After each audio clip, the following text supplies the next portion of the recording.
Imagine waking up one morning, opening your newspaper over a cup of coffee and reading a letter handwritten from a serial killer. Not a letter to the police, not a letter to the FBI. A letter to you. In this letter, he tells you he has already killed. He tells you he will kill again. He gives you a coded message and he says his name is hidden somewhere inside it. And then he makes a threat. Print this letter on the front page of your newspaper. Or I will spend the weekend hunting people down in the streets. This is not a movie. This is not fiction.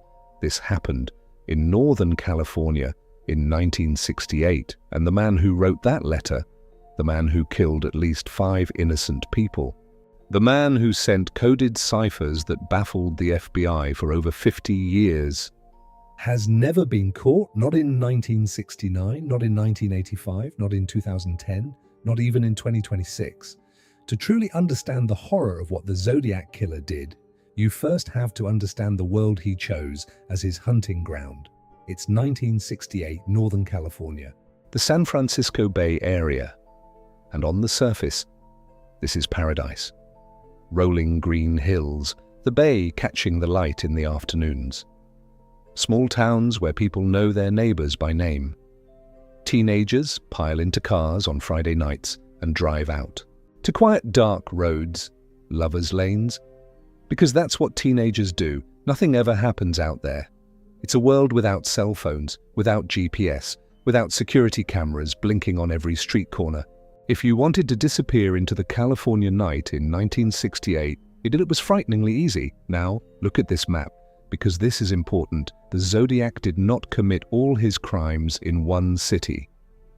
He struck across 4 different counties: Benicia, Vallejo, Napa County, and the city of San Francisco. In 1968, these 4 jurisdictions barely communicated with each other. Different police departments, different evidence systems, different detectives working in total isolation from one another. Ask yourself, was that a coincidence? Did the Zodiac just happen to choose different counties by accident? Investigators don't think so, because what emerges when you look at this case from beginning to end is the portrait of a man who was not simply acting on impulse. This was someone who thought, who planned, who understood law enforcement well enough to exploit its weaknesses. He wasn't just a killer, he was a strategist, a manipulator, someone who wanted to be famous and knew exactly how to make that happen. And the people of the San Francisco Bay Area, going about their perfectly ordinary lives in the autumn of 1968, had absolutely no idea what was about to begin. December 20th, 1968, 4 days before Christmas, 17-year-old David Faraday had finally worked up the nerve to ask out the girl he liked. Her name was Betty Lou Jensen. She was 16 years old, an honor student at Vallejo High School. By every account, warm, funny, the kind of person who made everyone around her feel seen. She said yes. It was their first date, their very first date. David drove them out to Lake Herman Road, a quiet stretch of rural road on the outskirts of Benicia, California. Teenagers had been parking out there for years. It was known as a lover's lane, peaceful, secluded. Nothing ever happened out there. They parked, they talked. They did what teenagers do when they're nervous and happy and figuring out how to be around someone they like. At some point, someone approached the car. We don't know exactly what those final moments looked like. We may never know. What we do know is what police found when they arrived at 11:10 p.m. after a passing motorist called in what she had seen on the side of the road. David Faraday was lying on the ground beside the car. He had been shot once in the head at extremely close range. He was still breathing when the first officer arrived on scene.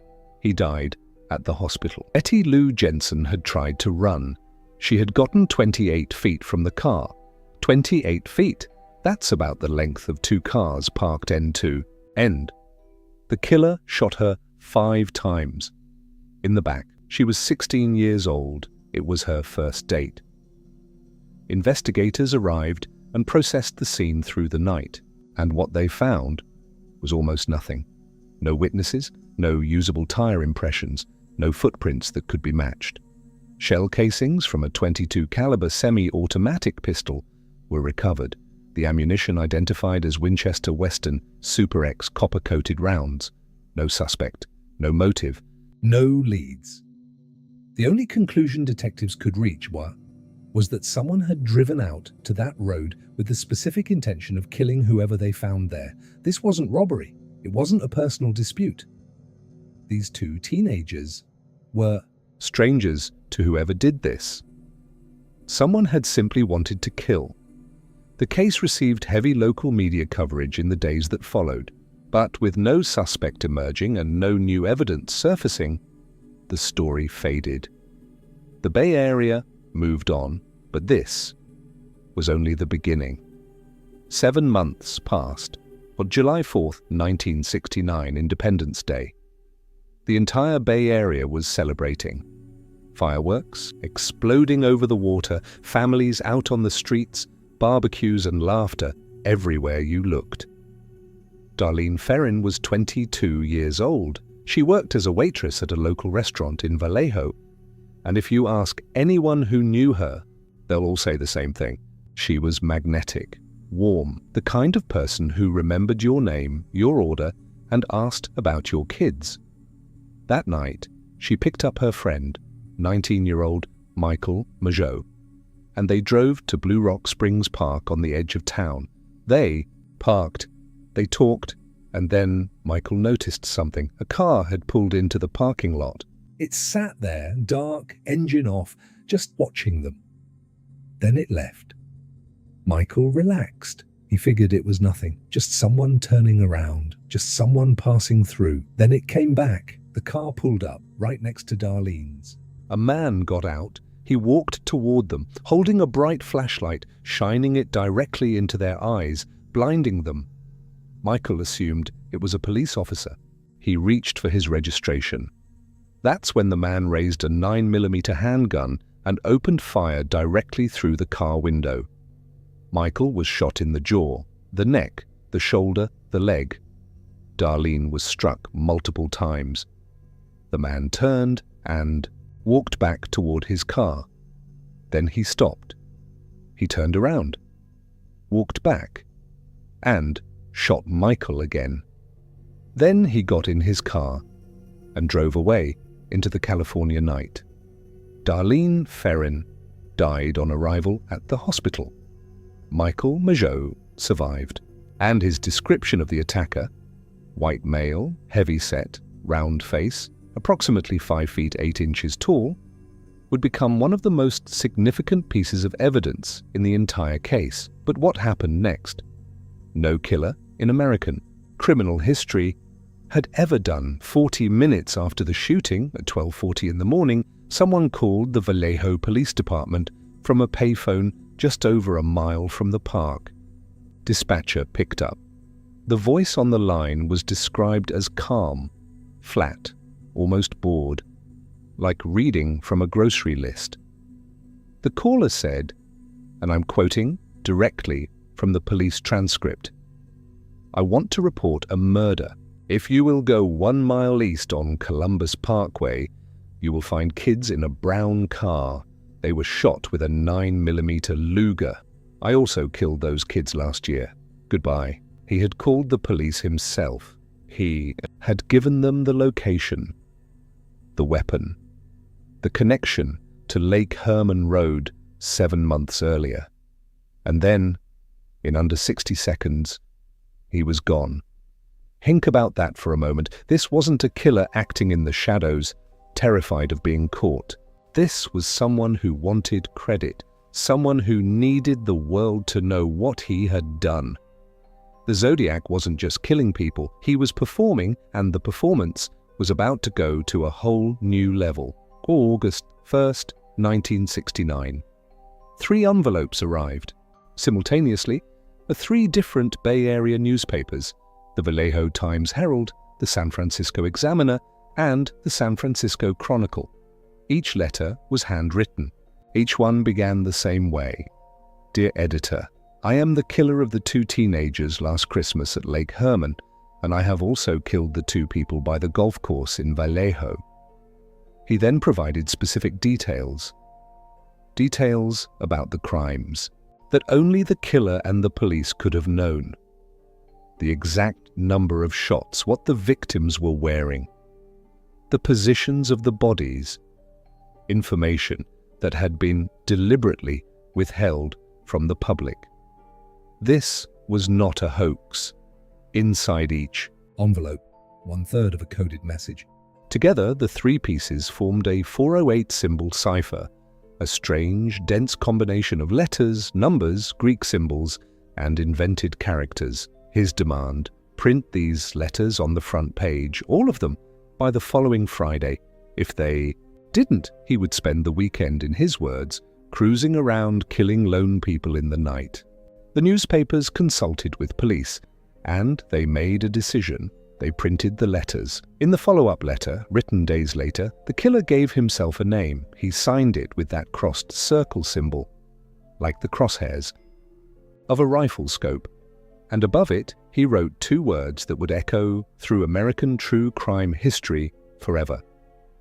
This is the Zodiac speaking. America had a new monster, and he had named himself. September 27th, 1969, Lake Berryessa. A large, beautiful reservoir in Napa County, about an hour north of San Francisco. Popular with hikers, swimmers, and couples looking for somewhere peaceful to spend an afternoon. Brian Hartnell was 20 years old, a pre-law student. Cecilia Shepard was 22, a music student described by everyone who knew her as gentle, kind, and deeply intelligent. They had spread a blanket on the grass by the water. They were talking, relaxing, enjoying the last warmth of a September afternoon. And then a man appeared at the tree line. He was wearing a black hood over his head. It covered his entire face and hung down over his shoulders, and on the front of the hood, stitched in white, was that symbol, the crosshair. The circle with the cross. The Zodiac had come in costume. He approached Hartnell and Shepard calmly. He claimed he was an escaped convict who needed their car and their money. He told Brian to tie Cecilia up with a pre-cut length of rope he had brought with him. Then he tied Brian himself. And then me. He pulled out a knife. He stabbed Brian Hartnell multiple times. Then he turned to Cecilia Shepard and stabbed her again and again. 10 times he walked back to Brian's car, and the car he said he needed, and used a black marker to write on the door, Vallejo, 12/20/68, 7/4/69, Sept. 27/69 and 6/30, by knife, the dates of all his attacks with a score. He then walked to a payphone at the nearest park headquarters and called the Napa County Sheriff's Department to report what he had done, giving the location calmly before hanging up. Brian Hartnell survived. He would later describe the attack in chilling detail, including the fact that the Zodiac spoke with a calm, almost matter-of-fact tone throughout the entire ordeal. Cecilia Shepard died in the hospital 2 days later. She was 22 years old, October 11th, 1969. 2 weeks after Lake Berryessa, Paul Stine was 29 years old, a graduate student at San Francisco State University who drove a cab on the side to help pay his tuition. By all accounts, hardworking, quiet, well-liked. That night, he picked up a fare in the Union Square neighborhood of San Francisco. Passenger asked to be taken to Presidio Heights at Washington and Cherry Street. The cab stopped. Beat witnesses in a nearby house, teenagers who happened to be looking out their second-floor window, saw a man inside the cab, saw him shoot the driver once in the head. Then they watched him lean over the body and tear off a piece of Paul Stine's shirt. The teenagers called the police immediately. Officers were dispatched. They actually passed a man matching the description, walking away from the scene, but a miscommunication in the radio dispatch led them to believe they were looking for a black male suspect. The man they passed was white. By the time the error was corrected, He was gone. Paul Stein was dead, and a piece of his bloody shirt. The killer had taken it with him. Why? The answer came weeks later. In another letter, mailed to the San Francisco Chronicle with a small swatch of Paul Stein's shirt enclosed inside. Proof, a trophy, evidence that he had been there, and a reminder to the world that he could strike anywhere, anytime, against anyone, even in the middle of a city, even with witnesses watching from a window above. The official investigation into the Zodiac Killer was led primarily by two San Francisco Police Department detectives, Bill Armstrong and Dave Toschi. Toschi in particular became the public face of the case. He was thorough, obsessive, relentless. He questioned hundreds of witnesses, he followed thousands of leads, he filled 8 filing cabinets with potential suspects, and he caught nothing. Part of the problem was jurisdiction. The Zodiac had deliberately struck across multiple counties, and in 1969 there was no centralized database, no shared evidence system, no way for investigators in Napa County to instantly compare notes with investigators in San Francisco.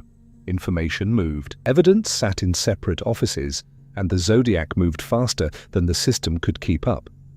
But there was something else, something deeper. In 1976, Toschi told the Associated Press, and I want you to hear these words carefully because they tell you so much about this case. He's a weekend killer. Why can't he get away Monday through Thursday? Does his job keep him close to home? I think he's quite intelligent and better educated than someone who misspells words as frequently as he does. Think about that. Toschi believed the Zodiac was intelligent, possibly highly educated, but he deliberately misspelled words in his letters. He made grammatical errors that didn't match the sophistication of his actual planning and execution. Was he masking his true level of education? Was he trying to throw off a profile, or was this simply who he was, a man of contradictions? Every lead in this case seemed to open 3 new questions. DNA was eventually extracted from the envelopes and stamps of the Zodiac's letters, in the years before mailing your own envelopes became less common. A partial DNA profile was obtained. It didn't match Arthur Lee Allen. It didn't match any other named suspect. And as of today, it has never matched anyone in any available DNA database. A palm print was lifted from one of the letters in 1974. It didn't match Allen. The investigation into the Zodiac Killer has never officially closed. As of 2026, the case remains active in Riverside County and Napa County, California. The FBI has continued to explore forensic genealogy techniques, the same methodology that finally identified the Golden State Killer in 2018 after decades of searching. That case seemed impossible too, until it wasn't.